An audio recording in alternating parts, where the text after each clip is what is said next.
He found like this framing of appearance but reality were really effective for those older students. Get students to have their own sense of aesthetics and taste is totally worthwhile. Focus on the playful aspect of poetry. It's just deeply human. We're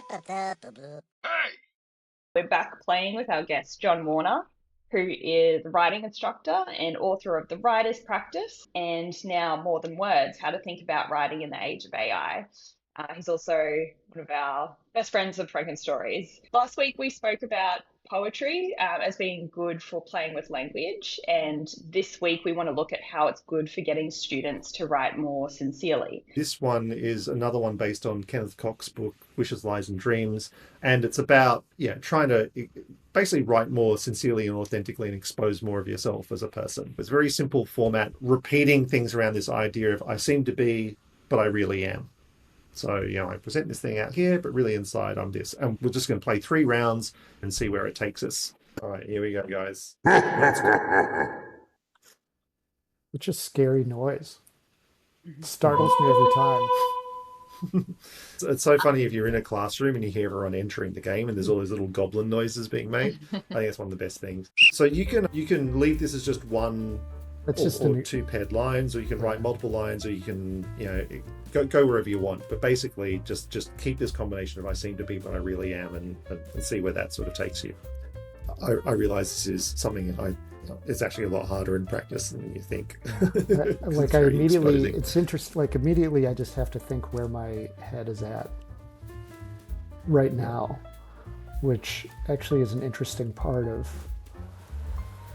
writing poetry. Like it does force you to get in touch with what you're feeling and experiencing in the world. Otherwise, you don't have much to write about. That's it. You really got to slow down and notice things for a minute. It's basically like the sensory description activities, except much more about your own internal state.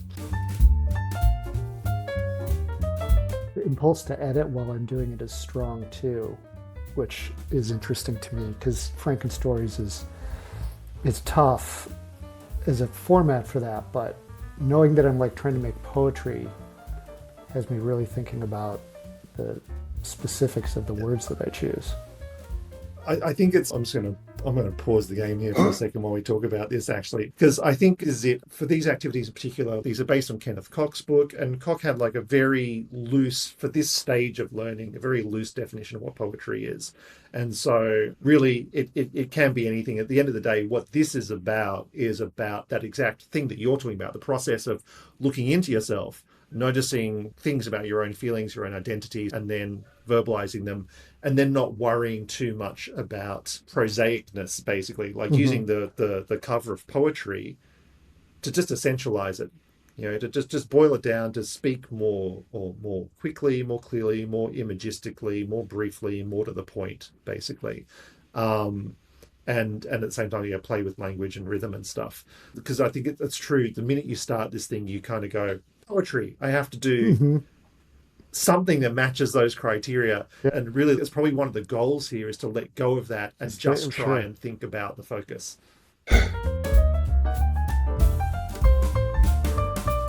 I'm getting rid of my dumb line breaks. See, I fall into the trap of going, we're going to have an interesting line break here. Yeah, me too. That'd be fun. But it's not as dumb. I couldn't stop myself. I saw all you guys doing line breaks, and I was like, I got to add some line breaks. The example uses line breaks, so yeah, I'm just following instructions. I'm a good student. Oh no, I think the line breaks are good. I think line breaks are good, but I had one that was for effect, and I was like, you know what, this is an affectation. It's not here for a purpose. Mine's going to be really obvious. I like this. I think everyone is really obvious. I like this jigsaw pieces of the world and ram them together. Mostly seems like one big middle is a mood. We're all just mannequins. Wow, yeah. Everyone's going through stuff. It's tough to avoid the state of the world when you're asked to write this way. I mean, it really is like an X-ray on your psyche. I didn't even know how to vote. Oh, I didn't vote. Oh, the voting time was too short. I'm making a note about it. I hate this voting timer. Well done, Fuzzsprout. That's probably the one I would have voted for. Yeah. You could have lost me my avatar. Sorry. Yeah, you could have gotten your little fern nut thing permanently.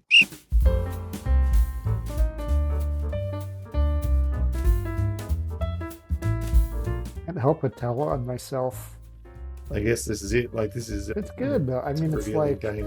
it's. I mean, don't get me wrong. I spend a lot of my day mining my thoughts, but not a lot of the day mining my feelings. And this kind of forces you into that. And it's interesting, even like occasionally on my newsletter, I'll write from sort of a place of emotion, and I feel almost embarrassed when I do that. But when I do, like last weekend's was very much that way. I tend to feel better after I've done it. I should get a steadier diet of this kind of writing as part of my work.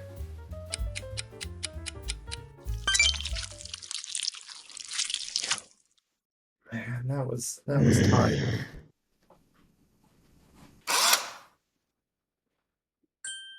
Too much business, not enough recess. I agree. Yeah, that's what I was giggling at too. Oh my God, these are all really good. This is Yeah, why the voting timer is too short, because you're here like trying to make up your you do mind. you do need it more for the Yeah. poetry because everybody's got something surprising, like this panic button jumping out of my skin. Everything is a surprise. That Too juxtaposition much really business.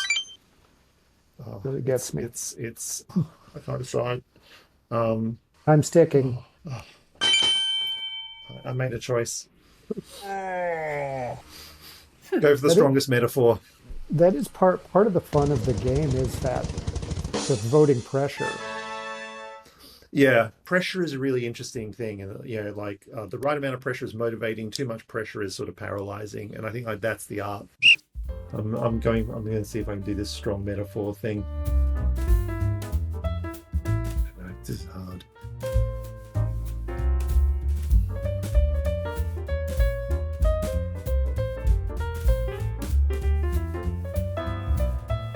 I'm being too clever this time, but that's part of the fun too.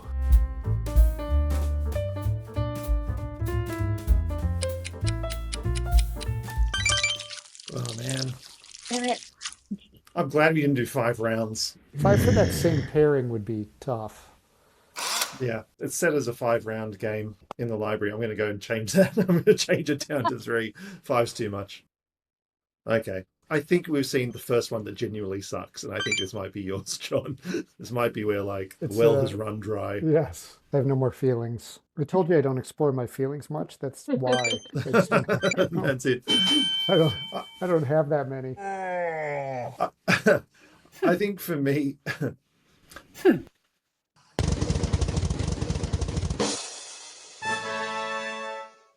yeah, interesting. I got this wrong. I thought the poet dancing through metaphor was too on the nose. I thought that was you fessing up, No, no, but no. it was I was it was the I'm Aiden Cat's Pickle. poetic Yeah. bankruptcy. Yeah. Titled this. I'm entirely uncreative here. There's a period in my life where I was really good at titles, and then I lost it entirely. The very first short story I ever published, I guess we've got 46 seconds, I can tell the story. I'd submitted it under a terrible title. I had called it Stillness, as though this was a good title for a story. And it was So actually going to evocative. it's just ridiculous. And it was going to be in Eggers. Dave Eggers took it it was going to be in the 3rd issue of McSweeney's. And he called me and he said, we both know that this can't be the title of the story. There's going to be 30 stories in this thing. And it's going to be over 200 pages. And if you want anyone to ever pay attention to this, you need a better title. He gave me the weekend to do it, and I went to just the world's crappiest circus with my nieces, who were like maybe 4 and 7 years old. And there was one elephant. It was in a tent in a parking lot with some straw strewn around. And when the elephant came out, it had these 2 dark streaks going down its eyes as though it had been crying. And It's a terrible story. my younger niece turned to me and said, "Why is the elephant crying?" And I said it had allergies, in order to not have to explain the existential despair that was this circus. But I had my title for the story. I called it "The Circus Elephants Look Sad Because They Are," and it was in the third issue of McSweeney's. And so this was back in the late 90s, and it was sort of a growing phenomenon. And people were like reviewing it on the internet, and there were like 30 stories in it. And one guy who was reviewing it chose my story out of all of them to talk about because of that title. And then later, it was my first print publication, and I was submitting my stories elsewhere, and I got I got a query about a story I submitted. And the editor said, "Hey, are you that circus elephant story guy?" And I'm like, "Yeah, Oh, wow. that's me. I am the circus elephant story guy." So I tell the story to students sometimes because it's a good lesson around titles do matter. It helped to put some kind of brand around the particular kind of fiction I was writing at the time. And But the story, the title itself was memorable. But like raises the question, what was the relationship between title and story? Like, how are they just interchangeable like that? It's a genuine question. Yeah, no, in that case, like not a lot. Like it was a story about a kind of existential despair, I suppose. It was very So the point was you had almost like a story looking for a title, and like this wasn't just like a random insertion. You just happened to notice, oh, that thing out there in the world fits this, and I can drop it onto it. It's sort of the same mood, right? The story opens with a guy. He's visiting a career counselor because he needs a job, and the career counselor instead starts telling him about how he's a ultimate fighter in his spare time, and he likes that much better than career counseling. And this was back before ultimate fighting became like a glamour sport. This was like when you could pull hair and people died and stuff.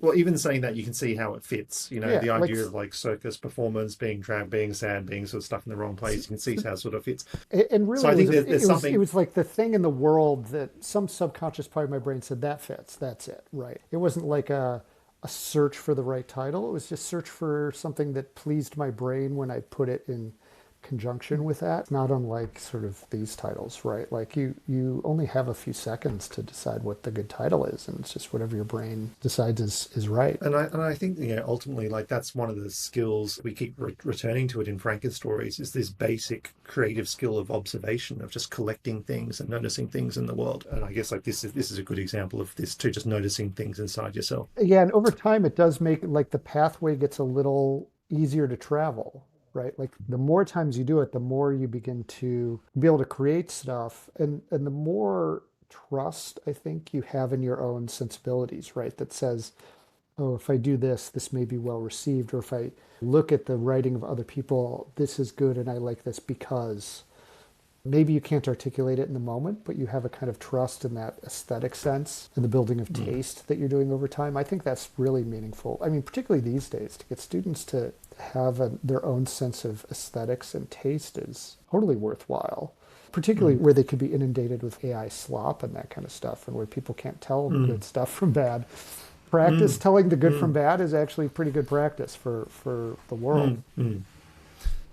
Let's vote on these. I'm the one who's holding this up. Hold on, I've got to vote on a title. There seems to be a poem, but really it's just a bunch of people dredging stuff. Yeah, yeah. Right, I'm doing that.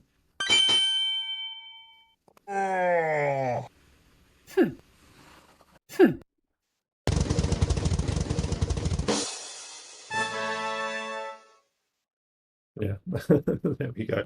It's all just mining. I do have to confess. I'll confess later. Let's see what Frankie says. The cackle that he's been reading us is funny. There you go. Yeah, my time allergy. What'd I do?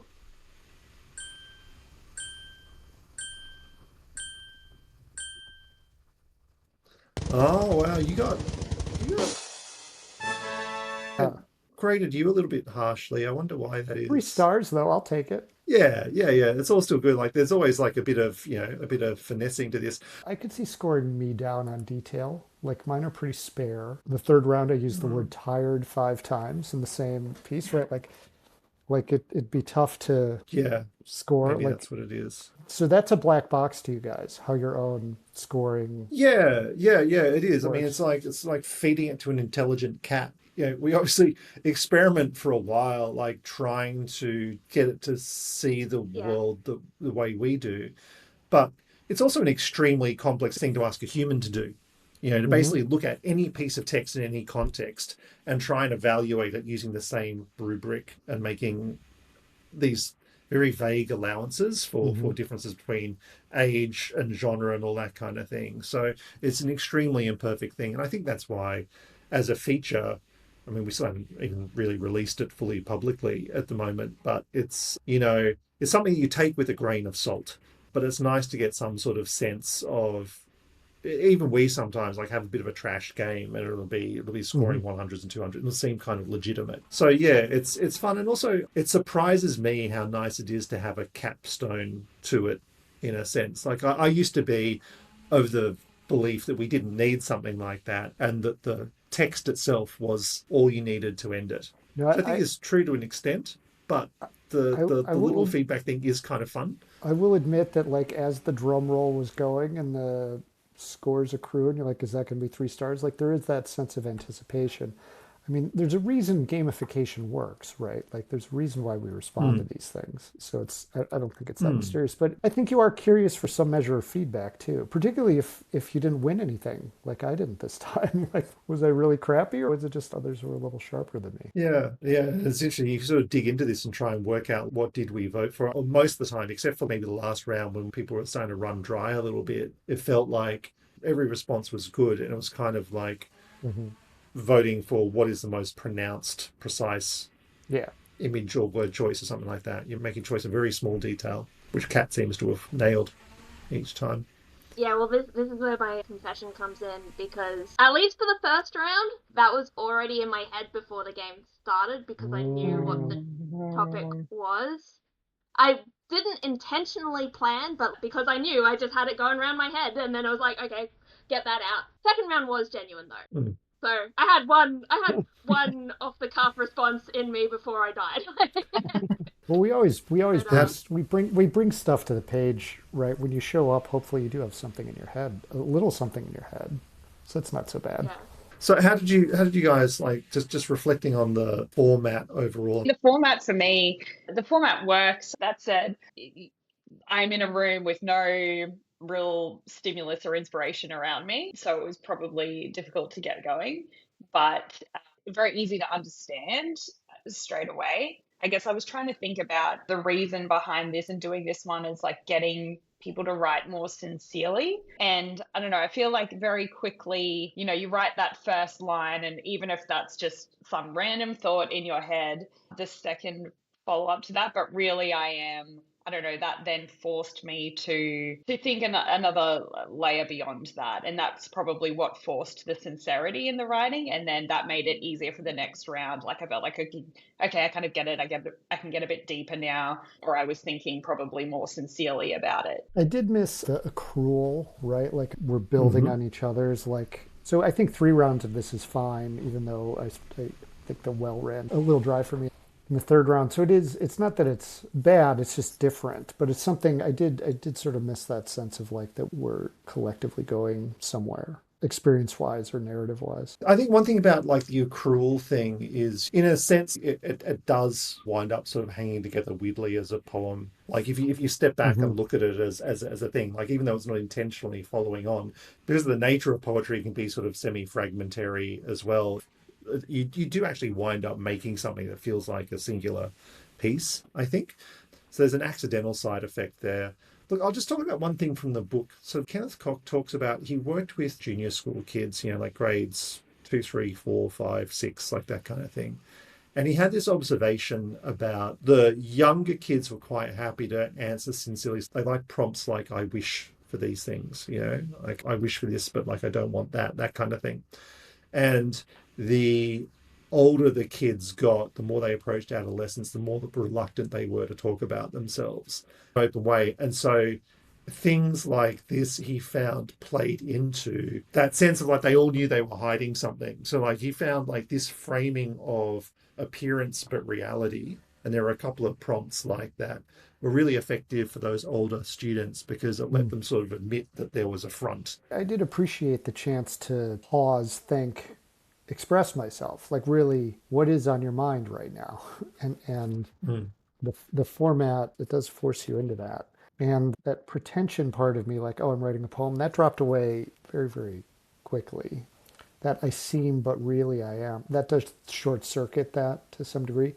because ultimately, like I'm looking at the final story put together, it does sort of hang together because of the I scene, but Well, really because give it a coherence that otherwise, would be tough to yeah, come by that's just it. with 4 blocks of verse. That's it. And you don't feel like you're putting something continuous together because you're just resetting every round, but it's a weird side effect then that when you read it, it's a portrait of a character, but it's a character made up of different aspects of different people, I think it's interesting. I thought it was fun. I thought it was like challenging in some ways. It's deceptive because, like, you think, six of the words are already determined for you. This should be easy. You just got to fill in the rest. I found the I theme part of it to be the hardest, actually, because you've got to work out what you look like from the outside. Mhm. And I think I'm fairly introspective. I think about a lot of things, and I think about myself, and I think about how I think, and all those things. But, like, then just trying to work out, well, what if I wasn't me? What if I was someone else looking at me? what Mhm. would I look like? Actually, really difficult. Kind of had to work out the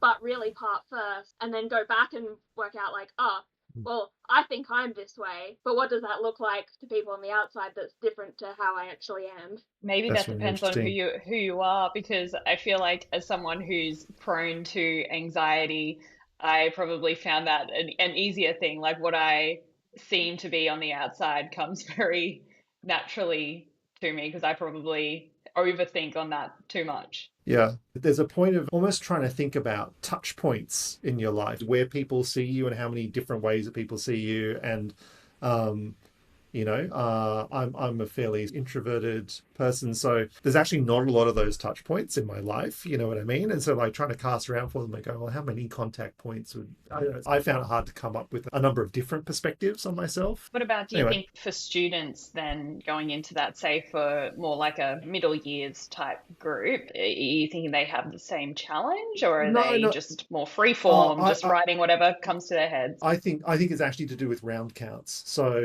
if you take it from Kenneth Koch's book, all the prompts that he puts in there are things that were really popular and successful with the students. So this was something they like to write about because I think they all, everyone has this feeling of like there's an outer me and an inner me. Hmm. So I think the issue is doing it over multiple rounds. If he was doing that exercise in class, it'd all be on paper and it'd be, well, just write as many versions of this prompt as you Hmm. want. I think it's that sort of forcing out a number of cycles on it is where you might run out of steam or energy or something. So 3 is probably a good number for this prompt, if not even just boiling down to 1 or 2. One of the things I take away from this is I will literally go back into the discover section and shrink it down because by default it's 5.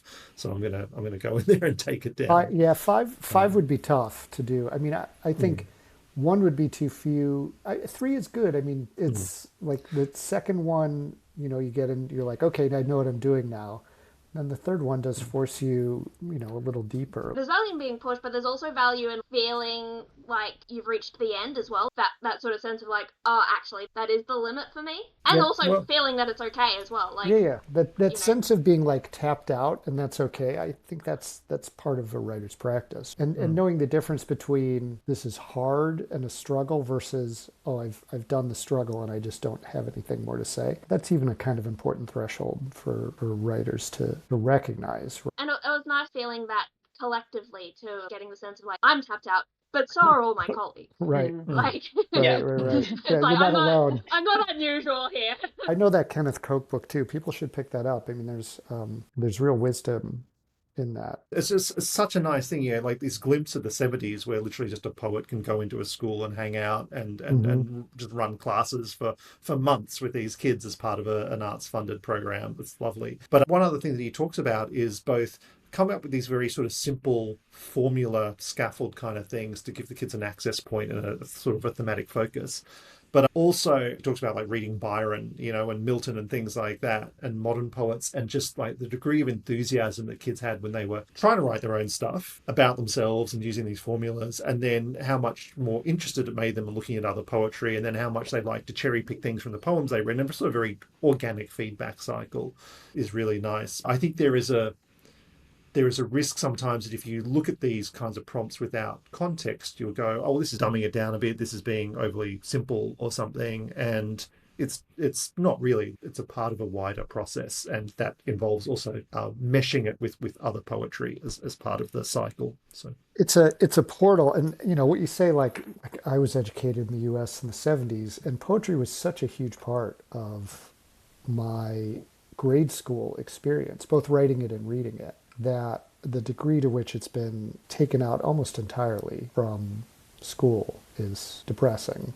Not surprising. I know why it happened, but when I look back on, those experiences, or I look at my fifth grade writing portfolio that I still have that's filled with poems and dumb stuff too, like limericks and haiku, and not that haiku isn't necessarily dumb, but short, simple things that anybody can attempt. There is a kind of empowerment angle around that stuff. Like I made something, right? I completed it.